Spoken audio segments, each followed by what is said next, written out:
Hello everyone, welcome to కథల సవ్వడి. ఈ వీడియోలో నేను ఒక అందమైన ముగ్గు వేస్తూ మీకు ఒక ఆసక్తికరమైన కథను షేర్ చేస్తున్నాను. సిద్ధార్థ్ బైక్ మీద సిద్ధార్థ్ ఇంటికి వచ్చిన ప్రేరణను చూసి కుమార్, ఎప్పుడు ఉప్పు నిప్పులా ఉండేవాళ్ళు పాలు నీళ్ళలా కలిసిపోయారేంటి అంటాడు. సిద్ధార్థ్, నోరు మూస్తావా అంటూ ఉంటే కుమార్, నాకు తెలుసురా, ఎన్ని సినిమాల్లో చూడలేదు. ముందు హీరో హీరోయిన్లు కొట్టుకుంటారు, తిట్టుకుంటారు, కానీ తప్పక ఒకరోజు కలిసే పరిస్థితి వస్తుంది. ఆ పరిస్థితి పాకానికి వచ్చి ఆ పాకం పాయసంగా మారి ఇలాగే ఒకరోజు ప్రేమగా మారుతుంది అంటూ, అందుకే కదా ఇద్దరూ కలిసి ఒకే బైక్ మీద జంటగా ఇంటి దాకా వచ్చారు అంటూ ప్రేరణతో, అంతే కదా మేడం అంటాడు. ప్రేరణ కోపంగా చెంపదెబ్బ కొడుతుంది. సిద్ధార్థ్ కూడా కుమార్ని చెంపదెబ్బ కొట్టి, సరదా తీరిందా అంటాడు.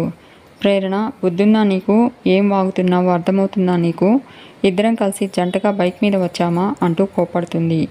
కుమార్ సిద్ధార్థ్తో, ఏరా మీరు ఆటోలో వచ్చారా అని అడుగుతాడు. ప్రేరణ, పాలు నీళ్లు పాయసమా అంటూ కోపడుతూ ఉంటే కుమార్, మీ కంఫర్ట్ మేడం, మీకు ఇష్టం లేకపోతే స్వీట్ అవాయిడ్ చేసేయండి అంటాడు. ప్రేరణ, చంపేస్తాను నిన్ను అంటుంది. నేను వచ్చింది నా బుక్ కోసము. ఈ మహానుభావుడు నేను చదవాల్సిన బుక్ని ఇంట్లోనే పెట్టుకున్నాడు. అది నాకు ఇప్పుడు అవసరం, అది తీసుకెళ్దామని వచ్చాను అంటుంది. కుమార్, ఓకే మేడం, ఎప్పుడు మీరే కదా మిస్అండర్స్టాండ్ చేసుకునేవాళ్ళు, ఇప్పుడు నేను చేసుకున్నాను అనుకోండి అంటాడు. సిద్ధార్థ్, అందుకేరా ఒంటి నిండా దుప్పటి చుట్టుకోవడం కాదు, కాస్త నోటికి తాళం కూడా వెయ్యి అంటాడు. ప్రేరణ, నా బుక్ ఇస్తే నేను వెళ్ళిపోతాను అంటూ ఉంటే కుమార్ ఇచ్చేయి అంటాడు. సిద్ధార్థ్ ప్రేరణకు బుక్ ఇస్తాడు. కుమార్, బై మేడం అని ప్రేరణతో అంటాడు. ప్రేరణ, బట్టలేసుకో, చూడలేక చస్తున్నామంటూ వెళ్ళిపోతుంది. కుమార్ సిద్ధార్థతో, ఏంట్రా ఇది అని అడుగుతాడు. సిద్ధార్థ్, కడుపు నిండిందా అని అడుగుతాడు. కుమార్, కడుపు నిండడం కాదు, కన్ఫ్యూజ్ చేయకు, నేను చెప్పింది అబద్ధమా అని అడుగుతాడు. సిద్ధార్థ్, దేని గురించిరా అంటూ ఉంటే కుమార్, ఆ అమ్మాయి నీకు పడిపోయింది నిజమా కాదా, చెప్పు చెప్పు అని అడుగుతూ ఉంటాడు. సిద్ధార్థ్ కుమార్ని చెంపదెబ్బ కొట్టి లోపలికి వెళ్ళిపోతాడు. కుమార్, ఇద్దరూ కలిసి నన్ను వాయిస్తున్నారేంటి చీ అని అనుకుంటూ ఉంటాడు. ఇక ఈశ్వరి ఇంటి దగ్గర పంతులు గారు ఈశ్వరికి ఫోన్ చేసి, ఆ అబ్బాయిని చూసుకునేందుకు అమ్మాయి తరపు వాళ్ళు రేపు ఉదయం తమరింటికి వస్తున్నారు అంటాడు. నేనే దగ్గరుండి వాళ్ళని తీసుకొస్తాను అని చెప్తాడు. ఈశ్వరి, మీరు చెప్పిన టైంకి తీసుకురండి, మళ్ళీ అబ్బాయి బయటకు వెళ్ళిపోతాడు అని చెప్పి ఫోన్ కట్ చేసి, అమ్మయ్య, ఇన్నాళ్లకు వీడికి ఒక సంబంధం వస్తుంది, ఎలాగైనా ఈ సంబంధం ఖాయం చేసుకోవాలి అని అనుకుని లోపలికి వెళ్ళబోతూ ఉంటే ఇందిర ఈశ్వరి దగ్గరకు వచ్చి, ఇంట్లో పనంతా అయిపోయింది, ఇక బయలుదేరుతాను అంటుంది. ఈశ్వరి, ఆయనకు సూప్ తాగించావా అని అడుగుతుంది. ఇందిర, అది నేను మర్చిపోనండి అంటుంది. ఈశ్వరి, సాయంత్రం అయింది కదా, ఒళ్ళు తుడిచావా అని అడుగుతుంది. ఇందిర, ఆయన సాయంత్రం స్నానం చేయకుండా మంచినీళ్ళు కూడా తాగరు అంటూ ఉంటే ఈశ్వరి, ఏమంటున్నావు అని అడుగుతుంది. అదేనమ్మా, ఒళ్ళు తుడిచాకే సూప్ తాగించాను, అలా చేస్తేనే ఆరోగ్యానికి మంచిది కదా అని చెప్తున్నాను అంటుంది. ఈశ్వరి, రేపు మా అబ్బాయిని చూసుకోవడానికి పెళ్లివాళ్ళు వస్తున్నారు, రేపు ఉదయం 9 నువ్వు ఇక్కడ ఉండాలి అంటుంది. వచ్చిన వాళ్లకు కాఫీలు టిఫిన్లు నువ్వే రెడీ చేయాలి, పాత మనిషిలాగా సాకులు మాత్రం చెప్పకు అంటూ ఉంటే ఇందిర, అస్సలు చెప్పను అంటూ బయలుదేరిపోతూ ఉంటుంది. అప్పుడే ఇంట్లోకి వచ్చిన గణేష్ ఇందిరను అనుమానంగా చూస్తూ, ఎవరు నువ్వు, ఎక్కడో నేను చూశాను, ఇక్కడ ఎందుకున్నావు అని అడుగుతూ ఉంటాడు. ఈశ్వరి గణేష్ని చూసి, రే కొత్తగా వచ్చిన పని మనిషి అంటుంది. గణేష్, ఈవిడ గురించి ఎంక్వైరీ చేసావా అమ్మా, డీటెయిల్స్ తీసుకున్నావా? ఎవరిని నమ్మొద్దమ్మా, ఆధార్ కార్డు ఏ ప్రూఫ్ ఉంటే ఆ ప్రూఫ్ తీసుకో అని గణేష్ అంటూ ఉంటే ఈశ్వరి, రే ఆపు అంటుంది. నీకు అందరి మీద అనుమానమేనా? నువ్వు ఇలాగే భయపెడితే నాకు పని మనుషులే దొరకరు అంటుంది. ఈవిడ్ని పట్టుకోవడానికి చాలా తంటాలు పడాల్సి వచ్చింది అని అంటుంది ఈశ్వరి. గణేష్, అది కాదమ్మా అంటూ ఉంటే ఈశ్వరి, నేనున్నాను కదా, నేను చూసుకుంటాను అంటుంది.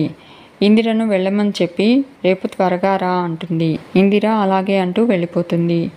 ఈశ్వరి గణేష్తో, రేపు ఉదయం నేను చూసుకోవడానికి అమ్మాయి తరపు వాళ్ళు వస్తున్నారు, ఎక్కడికి వెళ్ళొద్దు అంటుంది. గణేష్, అదేంటి, పెళ్లి చూపులంటే మనం వాళ్ళ ఇంటికి కదా వెళ్ళాలి, రివర్స్లో ఇదేంటి అని అడుగుతాడు.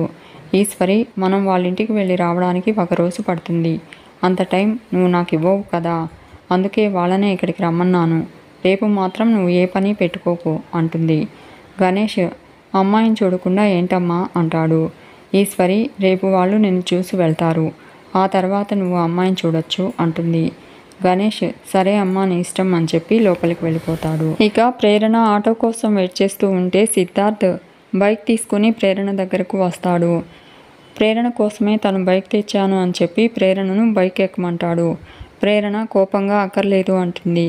సిద్ధార్థ్ మా వాడన్న మాటలకు కోపం రావడం బాధపడడం సహజం. వాడి మాటలు నేనే పట్టించుకోను. వాడు వెదవండి, మీరు కూడా పట్టించుకోకండి అంటాడు. ప్రేరణ అవి వాడి మాటలు కాదు, మీ మనసులో ఉన్న మాటలు వాడి నోటి నుంచి మాట్లాడించావని నాకు బాగా తెలుసు. కరెంటు పోల్లా ఎదిగితే సరిపోదు, కాస్త కామన్ సెన్స్ కూడా ఉండాలి అంటూ గొడవ పడుతుంది. సిద్ధార్థ్ మీరు పెరగకపోతే నన్నేం చేయమంటారు? కావాలంటే మీరు ఇంటికెళ్ళి రోజు రింగులు పట్టుకుని ఊగండి, పొద్దున కల్లా కరెంటు పోల్లా అయిపోతారు అంటాడు సిద్ధార్థ్. ప్రేరణ ఇక్కడ సమస్య హైట్ గురించి కాదు అంటూ ఉంటే సిద్ధార్థ్ నీ సైట్ అంటూ అందుకే నీకు అన్నీ తప్పుగా కనిపిస్తున్నాయి, తప్పుగా వినిపిస్తున్నాయి అంటాడు. ప్రేరణ తప్పుగా మాట్లాడింది నీ ఫ్రెండ్, తప్పుగా ఆలోచించింది నువ్వు, అందుకే వాడి నోట అదంతా బయటకు వచ్చింది అని అంటుంది. సిద్ధార్థ్ అంత లేదమ్మా, అలాంటి ఉద్దేశం కూడా నాకు లేదు. ఉంటే కింటే నీ మనసులో అలాంటి ఆలోచన ఉండాలి అంటాడు. ప్రేరణ నువ్వంటేనే నాకు ఇరిటేషన్ అంటుంది.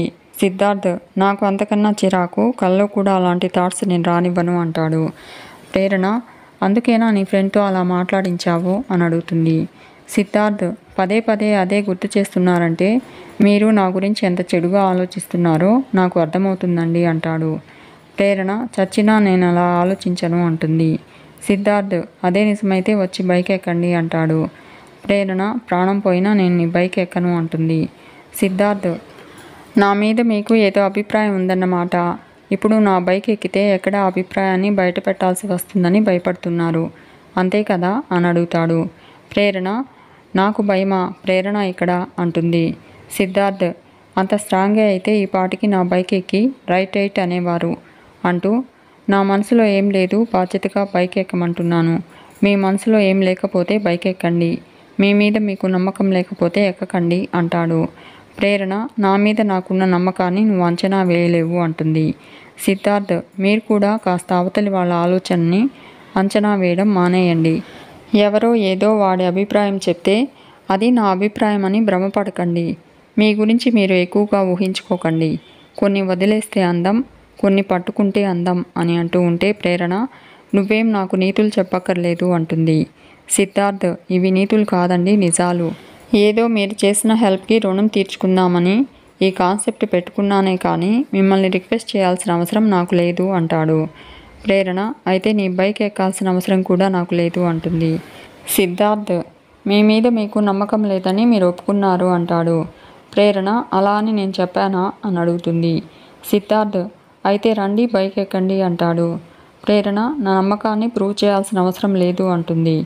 సిద్ధార్థ్ సరే అయితే మా ఫ్రెండ్ చెప్పిందే నిజమని, ఆ అమ్మాయికి నా మీద ఏదో ఫీలింగ్ ఉన్నట్టుందిరా అని మా ఫ్రెండ్కి చెప్పేస్తా అంటాడు. ప్రేరణ ఇదే తగ్గించుకుంటే మంచిది అంటుంది. నేను మీ బైక్ ఎక్కుతాను, మీ మాటల్ని నేను ఒప్పుకోవడం లేదు. నేనేంటో నా మీద నాకున్న నమ్మకం ఏమిటో ప్రూవ్ చేయడానికే నీ బైక్ ఎక్కుతాను, అర్థమైందా అంటుంది ప్రేరణ. సిద్ధార్థ్ సర్లేండి ఏదో ఒకటి ఎక్కండి అని చెప్పి ప్రేరణను బైక్ మీద తీసుకొస్తూ ఉంటాడు. ఇక ఇందిర ఇంట్లోకి వస్తూ పెద్దది చిన్నది ఇంకా రాలేదు, టైంకి వచ్చేసాను అని అనుకుంటూ ఇంట్లోకి వస్తున్న ఇందిరను చూసిన ఐశ్వర్య ఇందిర ఎక్కడికి వెళ్ళిందని నిలదీస్తూ ఉంటుంది. ఇందిర నువ్వు కూడా బయటకు వెళ్ళావు కదా, నేను నిన్ను అడిగానా అని అడుగుతుంది. అప్పుడే కిందికి వస్తున్న రంజిత్ మీరు అడగండి అంటాడు. మీ చిన్నమ్మాయి ఉదయం బయటకు వెళ్ళి ఇప్పుడే వచ్చింది అంటూ ఉంటే ఐశ్వర్య ఇరికించేశాడు దుర్మార్గుడు అని అనుకుంటుంది. ఇందిర నువ్వు ఇప్పుడే వచ్చావా అని ఐశ్వర్యని కోపడుతూ ఉంటుంది. ఐశ్వర్య అమ్మ అసలు నేను బయటకు వెళ్తే కదా అంటుంది. రంజిత్ మరి చెమటలు కూడా కక్కుకుంటూ ఎలా వచ్చావు అని ఐశ్వర్యని అడుగుతాడు. ఐశ్వర్య నడుచుకుంటూ వస్తే చెమటలు రావా అని అడుగుతుంది. ఇందిర అంటే బయటకు వెళ్ళావనే కదా అంటూ ఉంటే ఐశ్వర్య అమ్మ నీకు చెప్పే వెళ్ళాను కదా అంటుంది. ఇందిర అంటే ఇప్పుడే వచ్చావనే కదా అంటూ ఉంటే రంజిత్ లాజిక్కే అంటాడు. ఐశ్వర్య సచ్చినోడా అప్పుడంతా మర్చిపోయావు కదరా, ఇప్పుడు ఎలా గుర్తొచ్చింది అని అనుకుంటుంది. ఐశ్వర్య ఎక్కడికి వెళ్ళిందో చెప్పమని ఇందిర ఐశ్వర్యని నిలదీస్తూ ఉంటుంది. ఐశ్వర్య మ్యూజిక్ స్కూల్ వెతకడానికి వెళ్ళాను అంటుంది. రంజిత్ అప్పుడు నడిచి రావడం ఎందుకు, ఆటోలో రావచ్చు కదా అని అడుగుతాడు. ఐశ్వర్య తమరు కాస్త సైలెంట్గా ఉంటారా అని అంటూ ఉంటే ఇందిర బాబెందుకు సైలెంట్గా ఉండాలి, ఆయన ఇంటి ఓనర్ కదా అంటుంది. ఐశ్వర్య పర్సు తీసుకెళ్ళలేదు అంటుంది. రంజిత్ పర్సు మర్చిపోతే వెళ్ళేటప్పుడు ఎలా వెళ్ళావు అని ఐశ్వర్యని అడుగుతాడు. ఐశ్వర్య కారులో వెళ్ళాను అని చెప్పి తను రంజిత్ కారులో వెళ్ళినట్టు తెలిస్తే రంజిత్ తనను చంపేస్తాడు అని అనుకుంటూ ఉంటుంది. ఇందిర ఈ ఊర్లో కారు ఉన్న వాళ్ళు నీకెవరు తెలుసు చెప్పు అని అంటూ ఉంటే ఐశ్వర్య తెలిసిన వాళ్ళ కారు కాదు అంటుంది. ఇందిర అంటే తెలియని వాళ్ళ కారెక్కి వెళ్ళిపోతున్నావన్నమాట. ఎంత ధైర్యమే నీకు, పరాయి వాళ్ళ కారెక్కి పరువంతా తీస్తావా, ముక్కు మొహం తెలియని వాళ్ళ కారెక్కాలని నీకు ఎలా అనిపించింది అంటూ ఐశ్వర్యను కోపడుతూ ఉంటుంది. ఐశ్వర్య అమ్మ నీ గోల ఆపవే, నేను చెప్పేది విను, అస్తమానం కారు కారు అనకే ప్లీజ్, నీకు దండం పెడతాను అంటూ బ్రతిమలాడుతూ ఉంటుంది. ఇందిర నోరెత్తామంటే పళ్ళు రాళ్ళ కొడతాను, ఇలాంటి పనులు చేసి ఇంటి మీదకు గొడవలు తీసుకురావాలనుకుంటున్నావా, ఇప్పటికి మనకున్న సమస్యలు చాలవా అంటూ కోపడుతూ ఉంటుంది ఇందిర. రంజిత్ డిన్నర్కి టైం అవుతుందని చెప్పి మీరు కంటిన్యూ చేయండి అంటూ వెళ్ళిపోతాడు. ఇందిర బాబు చెప్పాడు కాబట్టి నాకు తెలిసింది, లేదంటే అని అడుగుతుంది. ఐశ్వర్య వాడు బాబు కాదే పెద్ద రోబో, వాడికి మన ఎమోషన్స్తో పని లేదు, వాడి గోల వాడిదే, డిన్నర్ కావాలంట డిన్నర్ అంటుంది. ఇందిర వాడేంటే ఆయన ఇంటి ఓనర్, గౌరవం ఇవ్వాలి, అది గుర్తుంచుకో అంటుంది. ఐశ్వర్య అంతా నా కర్మ, నేను చెప్పలేను, వాడిని ఆపలేను అని అనుకుంటూ ఉంటుంది. ఇందిర ఐశ్వర్యను ఎక్కడికి వెళ్ళావో చెప్పమని అడుగుతూ ఉంటుంది. ఐశ్వర్య అమ్మ నన్ను తర్వాత అయినా తిట్టొచ్చు, టైం అవుతుంది, డిన్నర్ రెడీ చేయాలి కదా అంటుంది. ఇందిర హడావిడిగా కిచెన్ లోపలికి వెళ్ళిపోతుంది. ఐశ్వర్య ఒరే ఓనర్గా నా పాపం నీకు ఖచ్చితంగా తగులుతుంది అని అనుకుంటూ ఇందిర పిలవడంతో లోపలికి వెళ్ళిపోతుంది. ఇక సాహితి షాపింగ్ చేసి కారు ఎక్కుతూ బైక్ మీద వస్తున్న సిద్ధార్థ్ ప్రేరణను చూస్తుంది. సిద్ధార్థ్ సాహితిని చూసి బైక్ ఆపి హాయ్ సాహితి అంటాడు. సాహితి ముభావంగా ఉంటుంది. సిద్ధార్థ్ నువ్వేంటిక్కడ అని అడుగుతాడు. సాహితి షాపింగ్ అని చెప్పి పక్కకు తిరుగుతుంది. సిద్ధార్థ్ ఏంటి అలా ఉన్నావు, ఏమైంది అని అడుగుతాడు. సాహితి నిన్న మార్నింగ్ నేను ఫోన్ చేశాను కదా ఎత్తలేదు అంటుంది. సిద్ధార్థ్ కోచింగ్ సెంటర్లో ఉన్నాను అంటాడు. సాహితి ఈవినింగ్ వీడియో కాల్ చేశాను అంటుంది. సిద్ధార్థ్ అప్పుడు డ్రైవింగ్లో ఉన్నాను అంటాడు. సాహితి అసలు నా గురించి ఏమనుకుంటున్నావు అని అడుగుతుంది. సిద్ధార్థ్ సారీ సాహితి అంటాడు. సాహితి ప్రేరణను చూసి ఎవరి అమ్మాయి అని సిద్ధార్థ్ని అడుగుతుంది. సిద్ధార్థ్ ఈ అమ్మాయి అంటూ ప్రేరణ వైపు చూస్తూ ఉంటాడు. మీకు ఈ వీడియో నచ్చితే లైక్ చేయండి, షేర్ చేయండి, తప్పకుండా సబ్స్క్రైబ్ చేసుకోండి. Thanks for watching.